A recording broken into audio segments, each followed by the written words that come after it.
नमस्कार, आदाब। आजकल मैं आपको सुना रहा हूँ कृष्णचंद्र का नॉवेल आसमान रोशन है। आज इसकी 7वीं किस्त। सुनिए।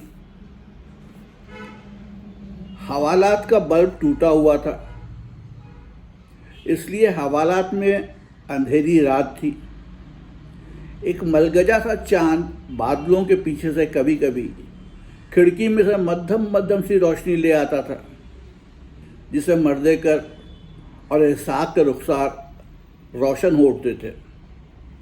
वो दोनों एक दूसरे के बहुत नज़दीक खिड़की में बैठे थे।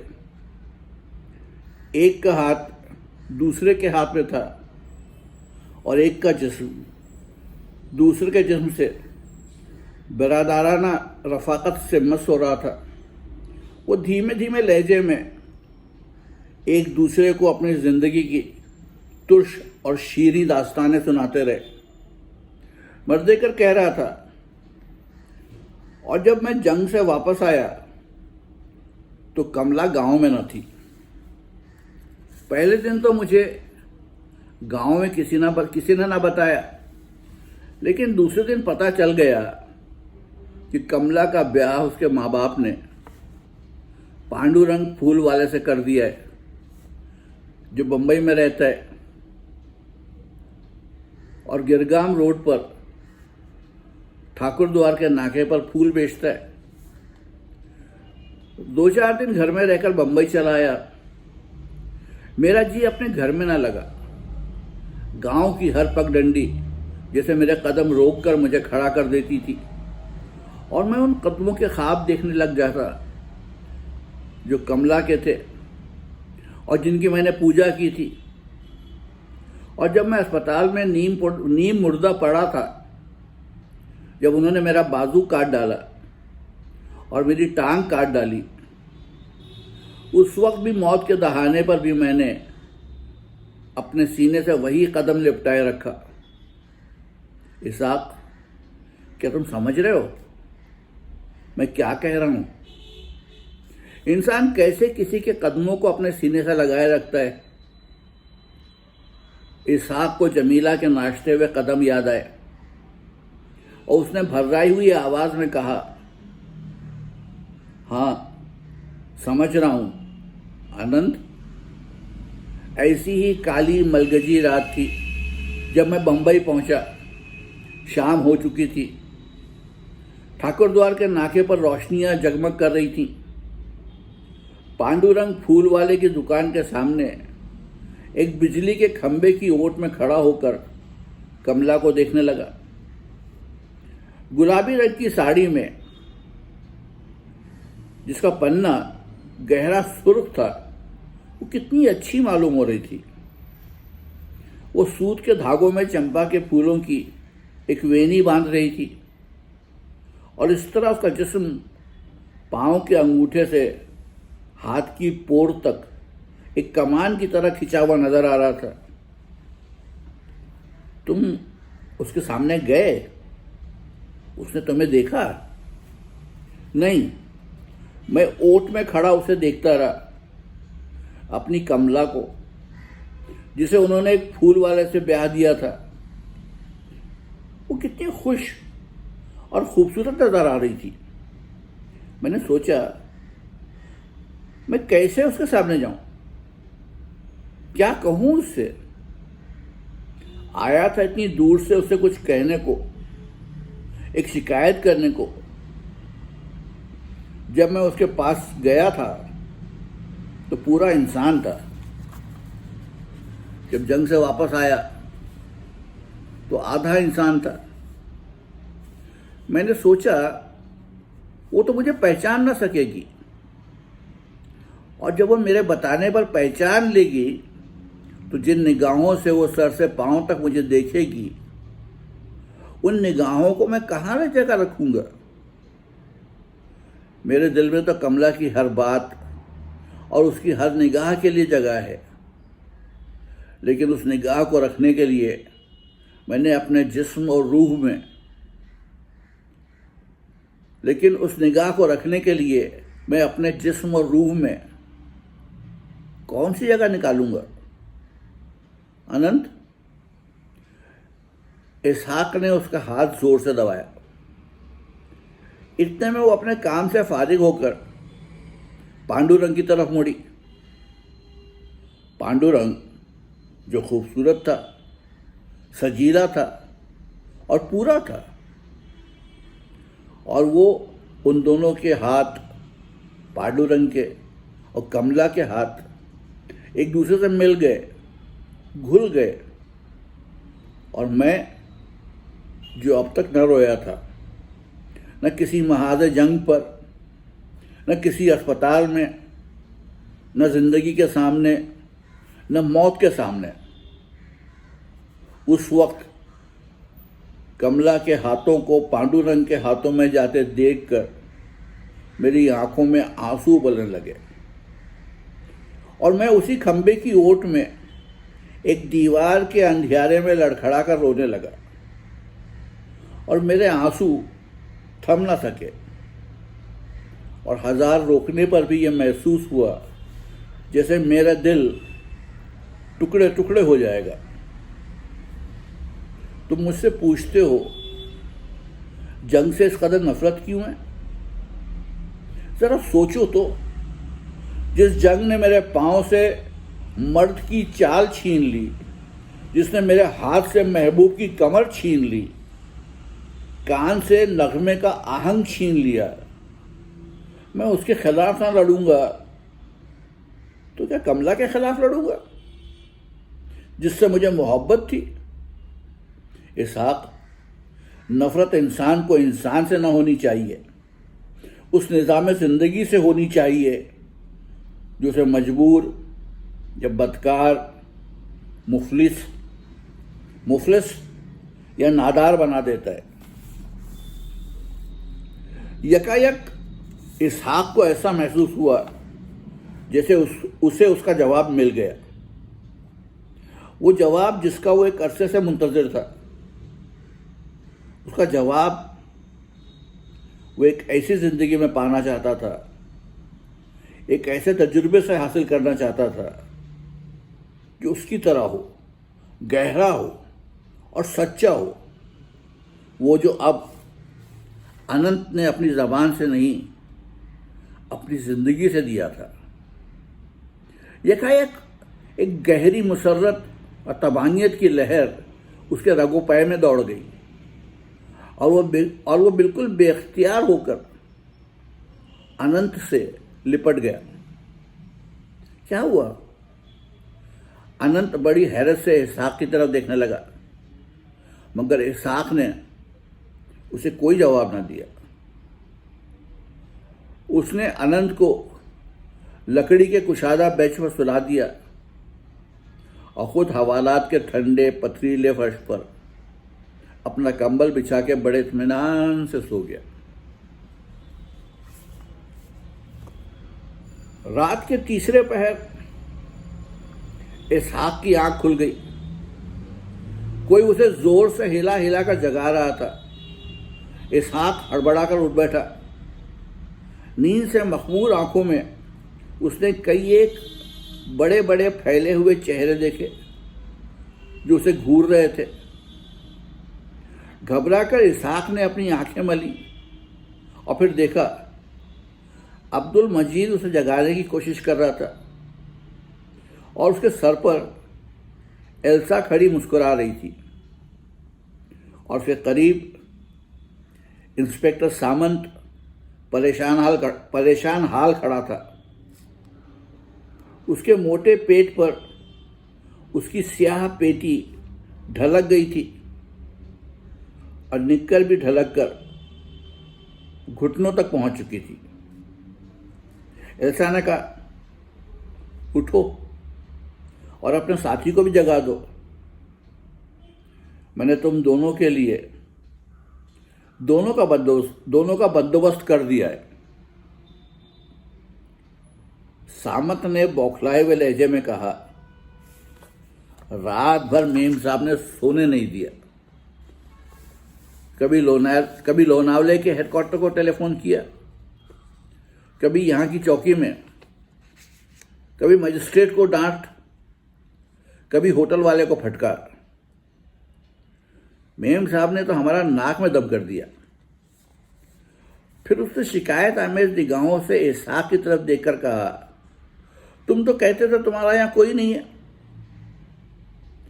इसहाक मुस्कुराया और अनंत मर्देकर को जगाने लगा। एल्सा ने हंसकर सामंत से कहा, मुझे तुमसे बड़ी हमदर्दी है। वाकई ये ऐसा सोया हुआ कस्बा है, लोग 8 बजे ही खाना खाकर सो जाते हैं। सामंत ने कहा, जरा सी दिलचस्पी, जरा सी भागदौड़ शुरू हुई थी। चंद दिन तो अच्छी तरह से गुजरते, आपने मेम साहब आके सब चौपट कर दिया। इसहाक कंबल तय करने लगा। अब ये सब तुम रहने दो।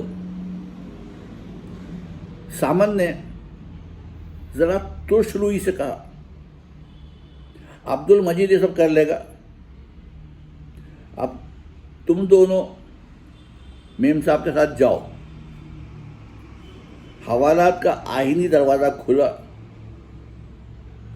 और जब वो लोग बाहर निकले तो जोर से बंद हो गया। इसहाक ने इत्मीनान का सांस लिया। जब वो पुलिस चौकी से बाहर जाने लगा तो सामंत ने बड़ी खंदा पेशानी से हाथ मिलाया। सामंत दिल का नेक आदमी मालूम होता था और उसके मुसाफिर में किसी किस्म की बेदिली अब बाकी नहीं रही थी। बस एक जरा सा अफसोस का शायबा था। अव्वल तो यहां कुछ होता नहीं, अगर कुछ होता है तो लोग जमानत देने आ जाते हैं। जोर जोर से मुसाफा करते हुए सामंत ने इसहाक से कहा, फिर कभी आना। पुलिस चौकी से उतर कर वो तीनों नीचे की सड़क पर हो लिए। इसहाक के कदम खुद ब खुद होटल की जानिब मुड़ गए, मगर एल्सा ने उसका बाजू थाम कर कहा, उधर नहीं, इधर। वो सामने के रेलवे स्टेशन की तरफ इशारा कर रही थी। मैं तो अभी बंबई नहीं जाऊंगा, इसहाक जरा सख्ती से बोला। क्या ये भी मजिस्ट्रेट का हुक्म है? एल्सा ने कहा, नहीं, तुम यहां जितने दिन माफ कीजिए। एल्सा ने कहा, नहीं, तुम यहां जितने दिन चाहो रह सकते हो, मगर मुझे तो जाना होगा सुबह की गाड़ी से। और अब उसने अपनी कलाई की घड़ी देखकर कहा, अब गाड़ी के आने में सिर्फ 3 घंटे बाकी हैं। मेरा सामान वेटिंग रूम में रखा है, वहीं चलकर बातें करेंगे। उसने अनंत मर्देकर की तरफ देखा और पूछा, तुम्हारे पास वक्त है? अनंत मर्देकर ने बड़ी संजीदगी के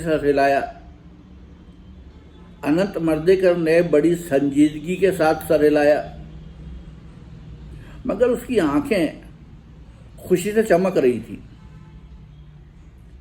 स्टेशन के वेटिंग रूम में कोई न था। एक बड़ी मेज, 4 कुर्सियां, एक तरफ एल्सा का थोड़ा सा सामान, छत का पंखा आहिस्ता आहिस्ता चल रहा था। एल्सा ने कहा, इस वक्त चाय की जरूरत महसूस हो रही है। रात के 3 बजे?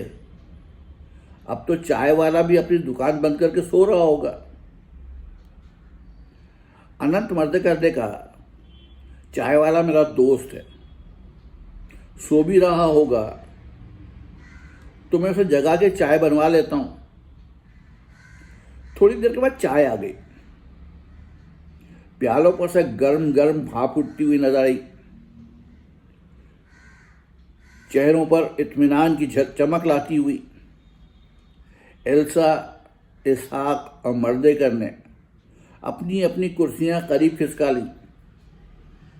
इल्सा अपनी प्याली को दोनों हाथों में उठाकर उसे अपनी हथेलियों में आहिस्ता से घुमाते हुए बोली, ये चाय कितनी अच्छी है, कितनी दूर से आती है, कितने दूर के मुल्कों तक पहुंचती है, कितने ही रंगों, नस्लों, मजहबों, कौमों के इम्तियाज को मिटाकर इंसान की ज़बान पर वही एक खूबसूरत जायका ले आती है। ये नन्ही सी चाय की पत्ती।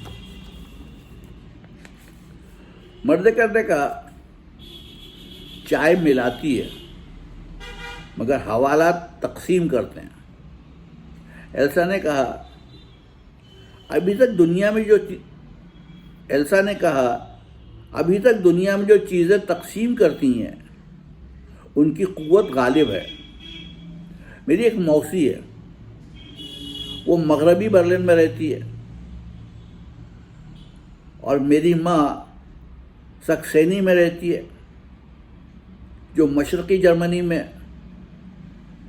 मरते वक्त भी मेरी माँ अपनी बहन को याद करती रही। आखिरी दम तक उसे अपनी बहन के आने की उम्मीद रही, मगर उन लोगों ने, चाहे वो कहीं के भी हों, मगर वो लोग जो तकसीम करते हैं, उन्होंने एक बहन को दूसरी बहन से मिलने ना दिया। यह नाउम्मीदी के कफन कब तक इंसान के सीने पर लदे रहेंगे?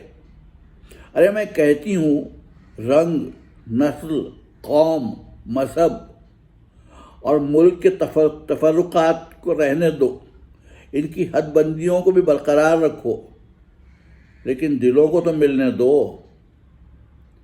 कहीं तो एक मुश्तरक ज़मीन, एक पंचायत रह जाए जहाँ हर तरह के इंसान सर जोड़कर बैठ सके, जहाँ वो जीते और मरते वक्त एक दूसरे का चेहरा देख सकें।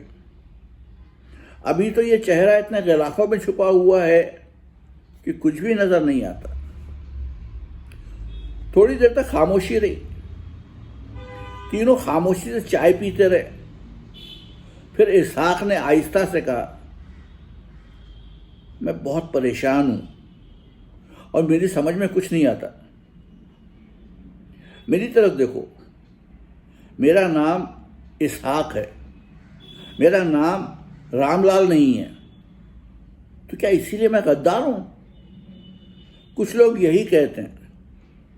मैं तुमसे पूछता हूं, अगर इसहाक मुख्तलिफ है तो सुब्रमण्यम भी तो रामलाल से मुख्तलिफ है, तो विट्ठल राव भी तो रामलाल से मुख्तलिफ है, तोतन सिंह भी तो रामलाल से मुख्तलिफ है। अनंत वर्देकर चुप रहा। इसहाक गुस्से में बोला, मैं मुसलमान हूं, मेरा नाम इसहाक है, मेरी जड़ें इस मुल्क की हैं, यहीं पर मैंने कुव्वत और नशोनुमा पाई है और यहीं से पाऊंगा। लेकिन तुम जानते हो जब दरख्त उगता है, बढ़ता है, फैलता है और फूलता है, तो वो सिर्फ जमीन के अंदर ही नहीं रहता, वो धरती के ऊपर आता है और आसमान की तरफ देखता है और उसकी शाखें चारों तरफ फैलने लगती हैं। मेरी जड़ें हिंदुस्तान में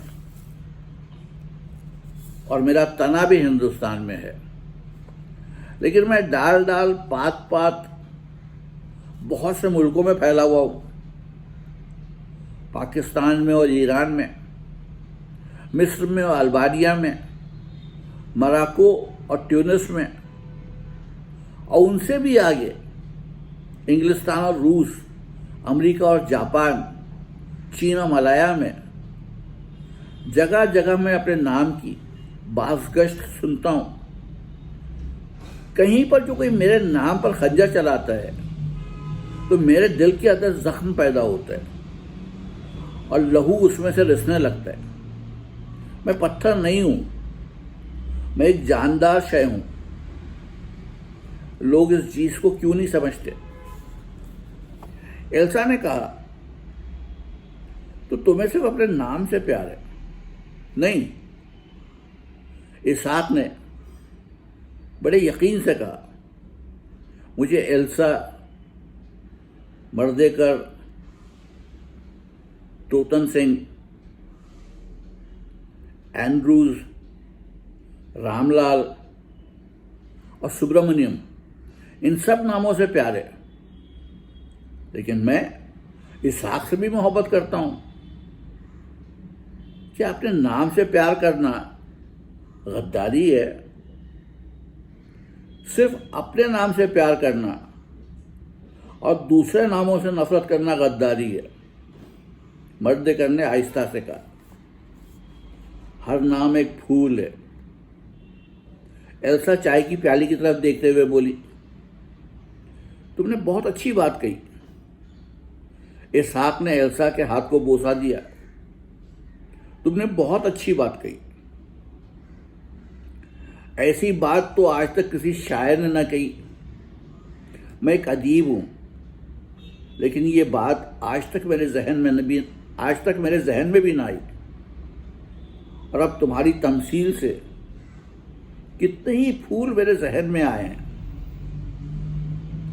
अब्दुल मजीद सालिक, फैज अहमद फैज, अहमद नदीम कासमी, जहीर काश्मीरी, कतील शिफाई, कुरतुल ऐन हैदर, हाजरा मसरूर, मोहम्मद हसन अस्करी, इबादत, मुमताज हुसैन, शफीकुर रहमान, इनमें से हर शख्स एक फूल है, एक किताब है, वो एक इंसान भी है। मैं उन लोगों से कभी नहीं मिला, मैं कभी पाकिस्तान नहीं गया, लेकिन मैंने इन लोगों की किताबें पढ़ी हैं, इनके दिल की धड़कन सुनी है। ये मुख्तलिफ सियासी और समाजी अकायद रखने वाले इंसान हैं। कोई एक फूल किसी दूसरे फूल से नहीं मिलता, लेकिन सब फूल ही तो हैं, सब इंसान ही तो हैं, सब किताबें ही तो हैं। तुम जानते हो, मैं एक अदीब हूं, और जब जंगबाज, दोनों मुल्कों के जंगबाज हिंदुस्तान और पाकिस्तान में जंग कराने का नारा बुलंद करते हैं, तो मेरा दिल धड़कने लगता है। मैं सोचता हूं कि मैं बंदूक लेकर इन लोगों के सीने पर माफ कीजिएगा, मैं सोचता हूं, क्या मैं बंदूक लेकर इन लोगों के सीने पर चढ़ दौड़ूंगा? ये लोग जो मुझे अपनी जान की तरह अजीज हैं, जरा सोचो तो, ये किस तरह की हुब्बुल वतनी है। सिर्फ अपने वतन से मोहब्बत करो, दूसरे तमाम मुल्कों, लोगों, मजहबों, कौमों, इंसानों से नफरत करो, और अगर मौका लगे तो बंदूक लेकर उनका सर कुचल डालो। और अगर कोई ऐसा कहने वाले के सर पर माफ कीजिएगा, और अगर कोई ऐसा कहने वाले के सर पर प्लेट खींच मारे तो उसे हवालात में बंद कर दो। इसहाक ने गुस्से से सर झटक के कहा, कभी कभी तो मुझे ऐसा मालूम होता है जैसे मैं एक गहरी खंदक में हूं। मर्देकर ने अपना आहीनी हुक इसहाक के शाने पर रख दिया, और जब वो आहनी हाथ इसहाक को अपने शाने पर महसूस हुआ तो यकायक उसे झटका सा लगा। उसे यूं मालूम हुआ जैसे वो उस गहरी खंदक में अकेला नहीं है, उसका एक साथी भी है जो इस जंग में उससे कहीं ज्यादा नुकसान उठा चुका है। इसहाक कुछ शर्मिंदा सा होकर चुप हो गया। मर्द करने का, मगर गुस्से से या प्लेट खींचकर किसी के सर पर मार देने से काम ना चलेगा। जंग के खिलाफ हमारी जद्दोजहद बहुत ही पुरअमन, ठंडे, गंभीर और संजीदा तरीकों से जारी रहनी चाहिए। लोग तो हर मुल्क में बसते हैं और उनके नाम बहुत प्यारे होते हैं, और जिन लोगों के तुमने नाम लिए हैं उनसे भी ज़्यादा प्यारे लोग उनके मुल्क में होंगे जिन्हें कोई नहीं जानता। और ऐसे ही प्यारे लोग दुनिया के हर कोने में शब रोज़ बसा करते हैं, अपने नामों, अपने मज़हबों, अपने कल्चरों, अपने तमद्दुनों, माफ़ कीजिएगा, अपने मज़हबों, अपने कल्चरों, अपने तमद्दुनों के साथ अपनी ज़िंदगी गुजारते हैं। और ऐसी ज़िंदगी जैसी कि वो चाहते हैं उन्हें गुजारने का पूरा हक है, और किसी को ये हक नहीं पहुंचता कि वो कैपिटलिज्म के नाम पर या सोशलिज्म के नाम पर या किसी और इज्म के नाम पर, किसी मजहबी या मुल्की मुफाद के नाम पर उनके सर पर बंदूक लेकर चढ़ दौड़े। असल सवाल जो है वो ये है कि किसी तरह इंसान के हाथ से बंदूक छीन ली जाए और उसके हाथ में एक फूल दे दिया जाए।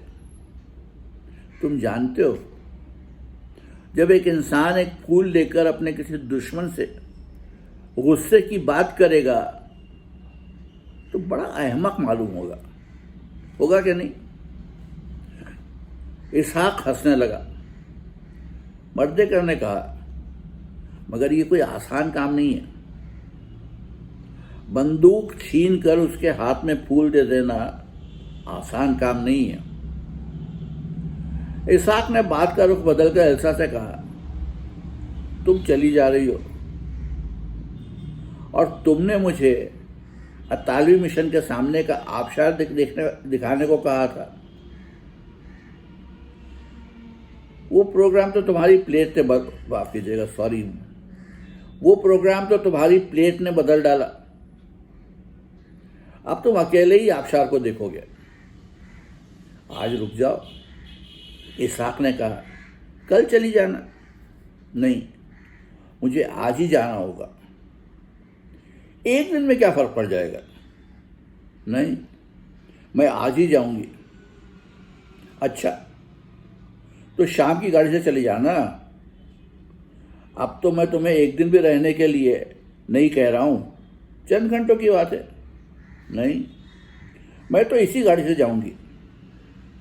बड़ी जिद्दी हो, इसहाक ने मुस्कुराकर कहा।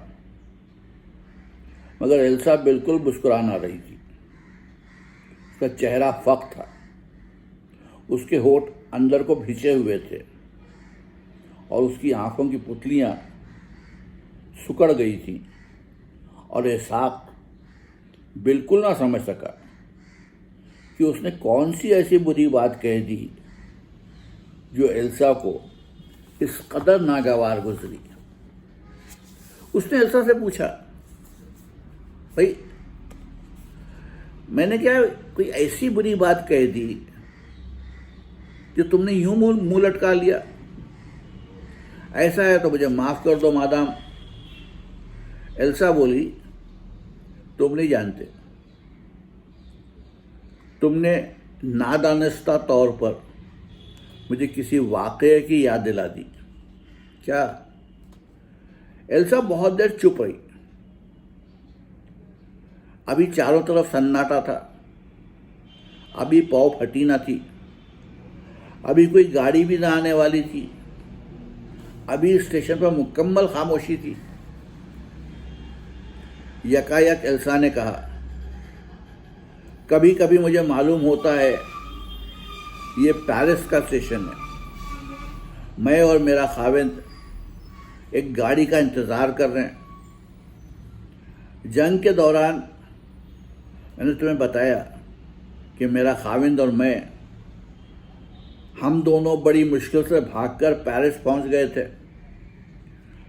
मेरी माँ ने तो मेरे साथ आने से इनकार कर दिया था, लेकिन मेरे खाविंद के माँ बाप क्योंकि यहूदी थे इसलिए वो हमारे साथ थे।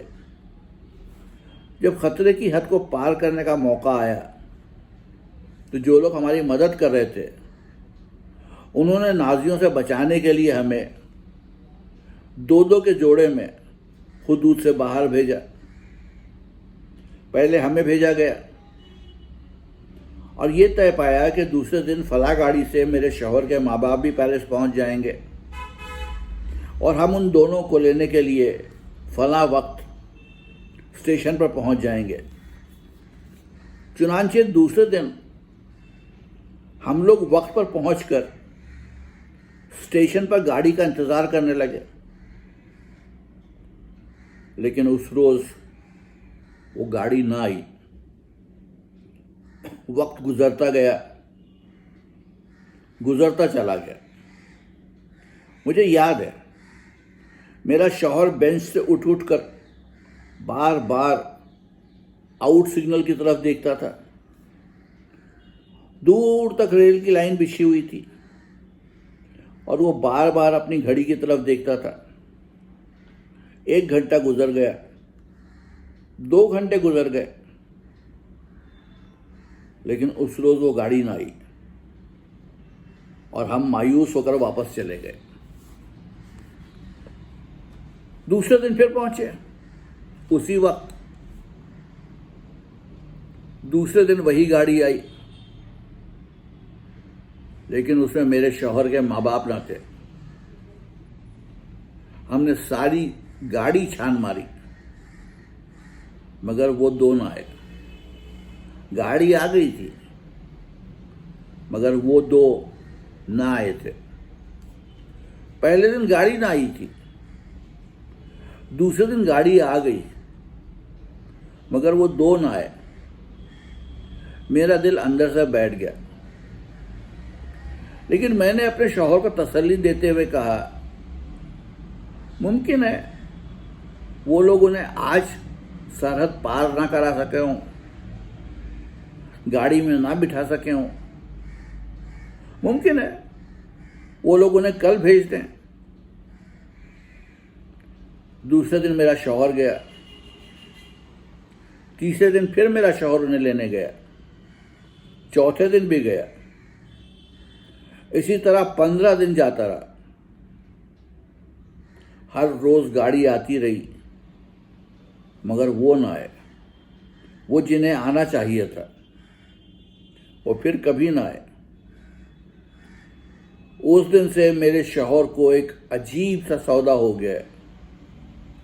यूं तो वो बिल्कुल ठीक है, मगर कभी कभी रात के सन्नाटे में जब वो किसी गाड़ी की सीटी या गाड़ी के चलने की आवाज सुन लेता है तो सोते में उठकर जोर जोर से चिल्लाने लगता है, माँ, अम्मा, अब्बा, अब्बा। एल्सा चुप हो गई। मर्देकर की आंख में एक छोटा सा आंसू ररसने लगा। एल्सा ने पूछा, अब तुम समझ गए क्यों मेरा इसी गाड़ी से जाना जरूरी है? मेरा शौहर मुझे लेने के लिए स्टेशन पर आया होगा और अगर मैं इस गाड़ी के बजाय नहीं, इसहाक ने एल्सा का हाथ जोर से दबाकर कहा, नहीं एल्सा, तुम इसी गाड़ी से जाओगी। जर्मन नजाद एल्सा इसहाक को बहुत पसंद आई। इसहाक ने होटल की तरफ वापस जाते हुए सोचा, जिंदगी के तल्ख तजुर्बों से उसने तलखी नहीं ली, सिर्फ तजुर्बे की गहराई ली।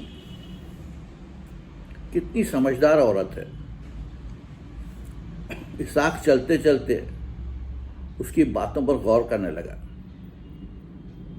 गाड़ी में बैठकर खिड़की से हाथ निकालकर एल्सा ने इसहाक का हाथ अपने हाथ में ले लिया था और वो उसकी हम उम्र ही थी। फिर भी उसने बड़ी बहन के अंदाज में उससे कहा था, तुम नहीं मरोगे। दुनिया में उतनी ही मोहब्बतें हैं जितनी औरतें हैं, और जितने बावफा आशिक हैं वो सब मर्द हैं, इसलिए तुम नहीं मरोगे। मगर इसहाक उससे कोई वादा ना कर सका। मोहब्बत के जिक्र से जमीला का पैकर एक खंजर की तरह उसके दिल में उतर गया और चाकू के फल की तरह उसके दिल में बार बार घूमने लगा, और वो अंदर से कटी हुई शहरक की तरह रिसने लगा। और उसकी आंखों में जहां एक लम्हे पहले बशाशत थी, वहां अब एक तेज और तुंद तलखी झलकने लगी। उसने जोर से अपने लब भींच लिए और अपने होठों के कोने से जरा सा मुस्कुराया, बस जरा सा, क्योंकि ये तबस्सुम न था, एक जख्म था, कहीं खुल ना जाए, इसलिए बस वो जरा सा मुस्कुरा दिया। खंडाले के बाजार में पहुंचकर मर्द देकर उससे रुखसत हुआ और रुखसत होते वक्त कहने लगा, आज शाम को त्रिमूर्ति के मैदान में जलसा है, तुम आओगे ना? मगर इसहाक ने उसे कोई जवाब ना दिया, ना हाँ ना ना। वो खामोशी से हाथ मिला के रुखसत हुआ और फिर सर झुकाकर उस पहाड़ी पर चढ़ने लगा जिसकी चोटी पर उसका होटल था। वो तेजी से ऊपर ही ऊपर चढ़ता गया, होटल के हुदूद में दाखिल हुआ और सीधा दंदनाता हुआ अपने कॉटेज में घुस गया। अंदर ड्राइंग रूम में जाकर अपने सोफे में धंस गया। उसकी आंखों में आंसू भर आए थे। उस वक्त तक उसने कोई अंदाजा ना किया था कि वो उस कमरे में अकेला नहीं है, जब तक एक तरफ से आवाज ना आई, मैं कब से तुम्हारा इंतजार कर रहा हूं संजय। इसहाक ने पलट के देखा, दाईं तरफ सोफे पर मुल्तानी बैठा था।